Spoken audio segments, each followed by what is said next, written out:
एक बार भगवान श्री कृष्ण ने अपनी पत्नी सत्यभामा के कहने पर उन्हें स्वर्ग से पारिजात वृक्ष लाकर दिया था।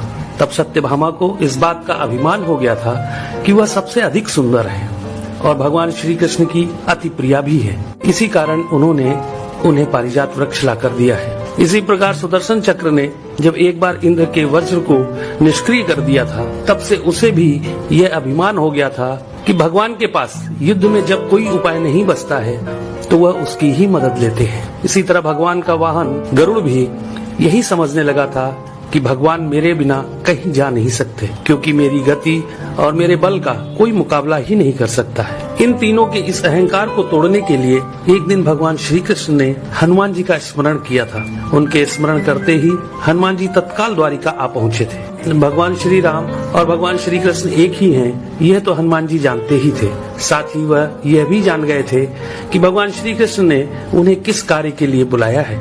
इसलिए वह भगवान श्री कृष्ण के दरबार में जाने की जगह द्वारिका के एक बहुत ही सुंदर बागीचे में चले गए थे और वहाँ के वृक्षों में लगे फलों के साथ साथ वृक्षों को भी तोड़ने लगे थे। यह खबर जब भगवान श्री कृष्ण के पास पहुंची कि एक वानर बगीचे को उजाड़ रहा है, तो भगवान श्री कृष्ण ने गरुड़ से कहा कि तुम सेना लेकर जाओ और उस वानर को पकड़कर मेरे सामने ले आओ।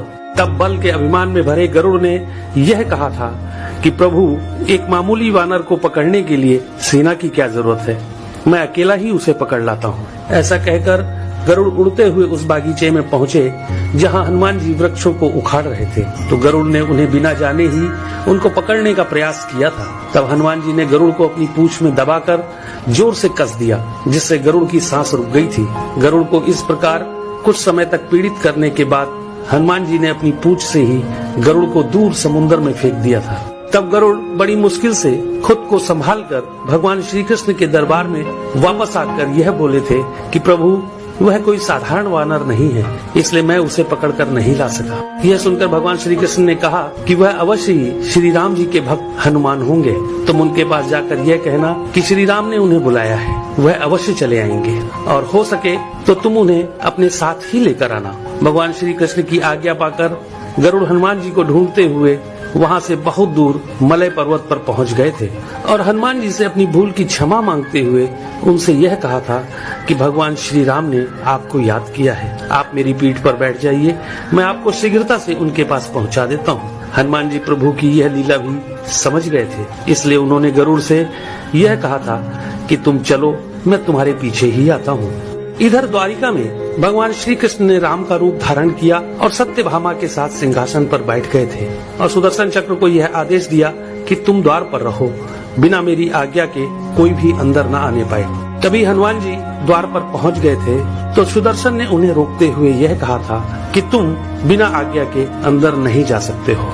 तब हनुमान जी ने सुदर्शन चक्र को पकड़कर अपने दांतों में दबा लिया था और अंदर चले गए थे। हनुमान जी ने सिंहासन पर बैठे भगवान श्री राम को प्रणाम करके उनसे यह कहा था कि प्रभु, माँ कहाँ है?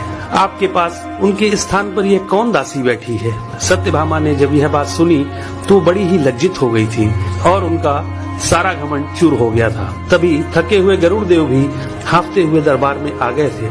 गरुड़ ने वहाँ हनुमान जी को देखा तो वह चकित रह गए थे कि मेरी गति से भी तेज गति से हनुमान जी वहाँ पहुँच गए।